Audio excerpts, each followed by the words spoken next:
pada bulan Oktober 97, saya diundang untuk bicara di Seskogab di Bandung. Pada waktu itu Letnan Jenderal Ari Kumat, ada 200 jenderal dan kolonel yang hadir. Oke, ya meyakinkan. Dia bilang pada waktu itu, ini Oktober 97, ekonomi Indonesia dalam krisis. Oke. Tidak ada pilihan bagi Angkatan Bersenjata Republik Indonesia kecuali dukung Soeharto all out. Rizal Ramli bicara soal pelengseran Soeharto, gak ada yang peduli, ditulis oleh Syardi dari Sewar.com. Sebelum kita lanjut, jangan lupa subscribe dan nyalakan loncengnya agar Anda menjadi yang pertama mendapatkan informasi dari jurnal terupdate. Rizal Ramli menceritakan pengalaman pribadinya saat memberikan komando untuk mengelengserkan Soeharto sekitar akhir tahun 1997, tepatnya bulan Oktober. Dia mengaku sempat diundang para petinggi TNI yang sebelumnya bernama ABRI. Pada bulan Oktober 97, saya diundang untuk bicara di Sekogab di Bandung. Pada waktu itu, Letnan Jenderal Ari Kumat kepalanya. Ada 200 jenderal dan kolonel yang hadir, katanya, saat berbincang bersama Refli Harun. Pada waktu itu, yang bicara pertama Jenderal Sayudiman. Dia bilang waktu itu Oktober 97 Indonesia saat krisis. Dia waktu itu bilang tidak ada pilihan bagi ABRI kecuali dukung Presiden Soeharto all out, katanya. Rizal Ramli mengaku tidak sependapat. Dia mengatakan jika Indonesia sudah dalam keadaan retak, maka Soeharto dipastikan bisa lengser. Proses giliran saya bilang kalau 180 derajat berbeda dengan Jenderal Sayudiman. Saya ibaratkan waktu itu Indonesia sebagai bola kaca yang sudah retak. Kemudian teman-teman pro-demokrasi ngomong di hadapan tentara kalau sudah tidak sabar. 32 tahun Soeharto berkuasa, kata dia. Sambungnya, waktu break makan siang, saya suruh staf saya, si Tri, untuk keliling ke meja makan satu persatu untuk menanyakan kepada jenderal dan kolonel yang hadir soal pernyataan Rizal Ramli. Mereka bilang bahwa Pak Ramli gila, ini kan Soeharto masih berkuasa. Kok dia bisa ngomong begitu di kandang singa, katanya. Tapi apa yang diomongin Pak Ramli benar, Soeharto sudah keterlaluan. Ini kata-kata jenderal lo ya, katanya lagi. Beberapa hari lalu Rizal Ramli sudah dengan tegas menyatakan niatnya menjadi calon presiden. Bahkan dia sempat meminta seorang pendukungnya lewat pengisian form di Google Form. Yang saja sebenarnya sudah menunjukkan kalau Rizal Ramli ini halusinasinya sudah kelewat tinggi. Dalam kapasitas dan prestasi apa dia mau mencalonkan diri? Saya prediksi dan yakin kalau orang ini tidak bakal dilirik sama sekali. Tidak ada partai politik yang bakal mau menggandeng dia. Sejarah kita tahu, partai politik pasti mempertimbangkan soal elektabilitas dan juga survei internal sendiri. Dari beberapa survei saja Rizal Ramli tenggelam tidak dapat apapun. Kalaupun ada partai yang mau melirik, biasanya partai guram yang sudah putus asa hampir tenggelam. Itu pun impossible karena suara mereka kecil. Dukung pun percuma, PDIP, Gerindra, Golkar takkan mau melirik orang ini. Terkait cerita saat dirinya soal pelengseran Soeharto, apakah kalian percaya? Terlalu hebat, seolah kayak dalam cerita fiksi di novel. Kalau ceritanya itu benar, kenapa rupanya? Apakah dia merasa bangga dengan kenangan itu? Atau apakah dia ngarep kejadian itu terulang lagi saat ini? Atau mau menunjukkan kepada Indonesia bahwa dia ini orang yang sangat berpengaruh sehingga pendapatnya didengar ratusan jenderal? Kasian banget ya, miriplah dengan pasukan nasi bungkus 212 yang selalu reuni tiap tahun untuk mengenang kejayaan yang makin lama makin pudar.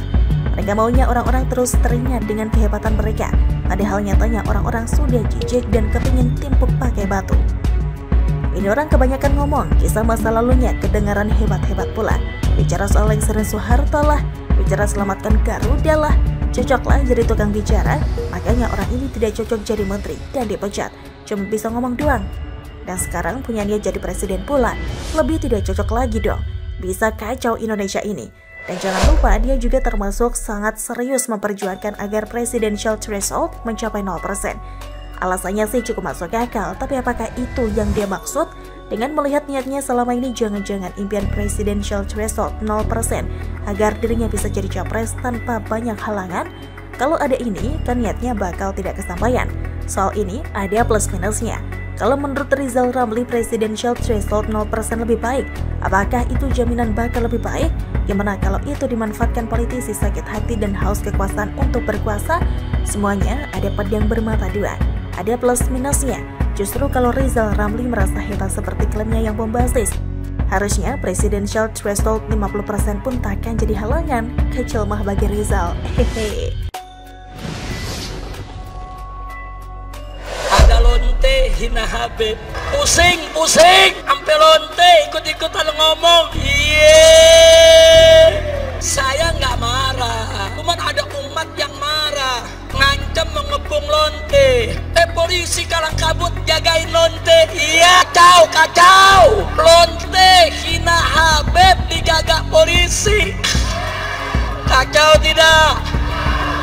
Musinya lonte yang hina Habib, hina ulama, tangkap, bukan dijagain. Polisi jawab, tapi ada ancaman Habib, maka lu tangkap. Betul?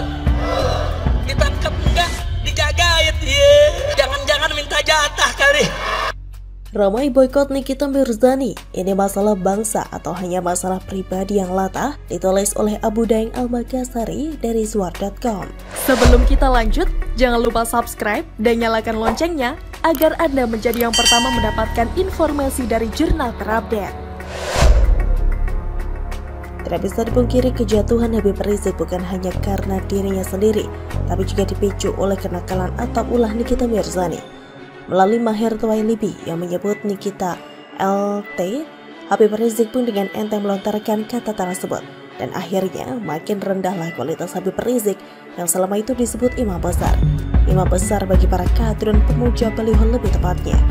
Kini muncul tagar boykot Nikita Mirzani dan trendingnya di Twitter naik turun.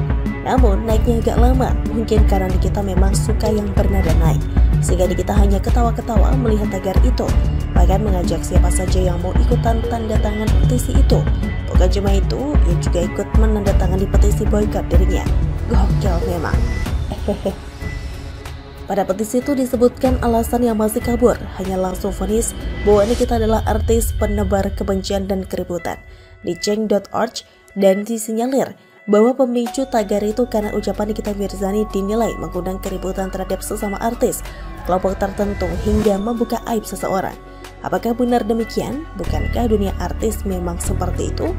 Jika sesama artis ribut bisa jadi disebabkan karena persaingan ketenaran, sebagaimana kalau keributan terjadi antara dua perusahaan yang bergelut di bidang yang sama. Namun dunia artis bisa penuh sensasi, bahkan banyak settingan yang kerap terjadi. Tapi bagaimana ada nilai jual yang sedang digarap? Bukankah seperti itu? Maka itulah orang-orang cerdas tidak terlalu menggubris ajakan boykot Nikita, apalagi belum jelas apa masalahnya. Siapa yang dibuat gerah oleh Nikita? Apakah perbuatan Nikita melanggar hukum atau undang-undang? Dan apakah banyak orang yang dirugikan dengan kelakuan Nikita?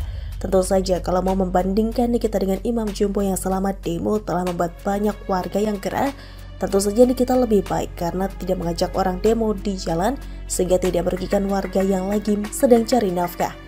Bahkan ketika Nikita disebut LT, ia hanya tertawa terbahak-bahak, bahkan Nikita tidak merasa paling suci.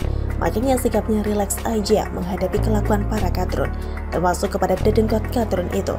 Ajakan boykot ini seperti menandakan sebuah daya nalar warga yang masih cetek. Kenapa? Karena tidak memikirkan apa manfaatnya ketika memboykot Nikita Mirzani. Apakah Nikita adalah produk yang telah memberikan manfaat? Ataukah misalnya ia telah diboykot, apakah bisa memperbaiki keadaan orang-orang yang telah memboykotnya? Apakah negara menjadi lebih baik dengan aksi boykot itu? Beda halnya kalau memboykot dedengkot kadrun yang kerjaannya hanya membuat rusuh di dunia politik sehingga imbasnya pada warga. Apalagi bawa-bawa agama yang menjadi jualannya, itu yang harus diboykot. Tapi hal itu sepertinya jarang ada yang mau memboykotnya. Soalnya aksi-aksi boykot itu rasa-rasanya sih yang pertama kali melakukannya adalah pada kadrun, ya kan? Maka jarang ada kadrun yang memboykot diri sendiri, apalagi imamnya. Jadi misalnya kadrun yang anti Cina tapi pakai produk Cina, ada yang anti komunis tapi kelakuan biadab. Kadrun itu ciri merasa paling benar dan yang lain harus salah. Soal petisi boykot ini, ada yang bilang bahwa Nikita ini dinilai tidak konsisten lantaran meminta orang lain tidak menyinggol pribadinya. Lalu Nikita dianggap egois karena kerap menyinggol dan menghina orang lain, baik itu melalui televisi dan ataupun media sosial. Begitu kabarnya, dan karena itulah kabarnya warganet kesal dan ikut memberi tanda tangan petisi tersebut. Dari keterangan itu, warganet yang mana sih? Dari kelompok yang mana sih? Dan kalau masalah pribadi kok sampai ajak orang lain ikut memboikot? Bukannya kalau masalah pribadi yang urusan face to face kan? Kenapa warganet mau ikut-ikutan? Ya inilah mungkin yang dibilang dengan latah. Bagaimanapun itu, setuju atau tidak setuju, Nikita tercatat dalam sejarah bahwa karena dirinya dibilang LT, imam besar kadrun tersungkur dan tidak terkontrol emosinya, kemudian mendapatkan masalah demi masalah. Sekarang sudah dibui. Meski demikian, Nikita justru memanfaatkan almarhum Maher Twalibi yang pertama kali menjuluki LT. Nikita waktu itu tidak merasa hina, justru ia memainkan perannya sebagai artis. Nikita punya andil besar membuat kadrun geregetan dan kepanasan terus. Dalam salah satu video yang dituding mempermainkan bacaan sholat sampai-sampai dicekal oleh Ustadz Daksaf Latif. Kalau saya melihatnya sih, Nikita itu hendak memberikan pencerahan, atau mungkin dia sedang merenungi arti ibadah kepada Allah SWT dan memberikan makna bahwa menjadi umat itu jangan munafik, ulang tapi realistis, tapi juga logis, agar bisa maju membangun negeri ini.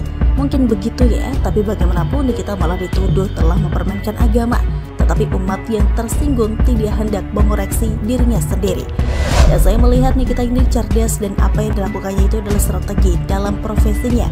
Semoga saja nanti tidak keseleo sehingga langgeng, atau di mana nanti ia memilih suatu masa bahwa semua yang telah dilakukannya adalah sudah sangat cukup, maka ia memilih cara lain. Atau coba perhatikan doa yang pernah diutarakannya beberapa waktu lalu saat kasus tuduhan mempermainkan sholat. Doanya itu simpel dan tidak neko-neko, tapi bisa dibilang mulia karena ia berperan sebagai ibu yang membesarkan anak-anaknya, ingin memberikan yang terbaik buat anak-anaknya. Jadi kita melakukan hal-hal itu bisa mirip bagaimana politisi yang juga punya cara agar mencapai apa yang dikejarnya. Dan pada akhirnya alih-alih sedih dan kesal atas ajukan boikot itu, Nikita justru menanggapinya dengan santai.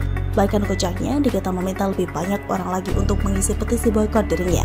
Prankku berhasil guys, untuk bikin semua orang senang 3 minggu ini. Kok aku happy banget ya? Jangan lupa isi petisi boikot Nikita Mirzani.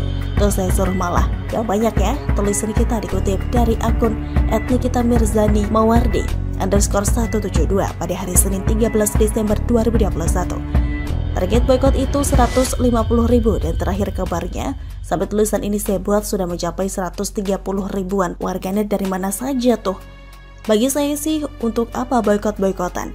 Toh yang namanya manusia ataupun artis akan ada masanya kok. Pasti juga nih kita akan sepi dari pemberitaan. Semua ada masanya, bahkan jabatan presiden pun ada masanya. Dan yang paling penting diperhatikan dan yang harus diboikot itu adalah jangan sampai ideologi kadrun hidup terus kayak zombie. Ini yang paling berbahaya. Ini pekerjaan yang berat. Pasalnya kadrun telah menciptakan banyak generasi yang latah dan mabuk agama. Makanya terjadilah kebiadaban di mana-mana. Begitulah kura-kura. Bagaimana menurut Anda? Silahkan tulis pendapat Anda di kolom komentar. Terima kasih sudah menyaksikan channel Jurnal Terupdate.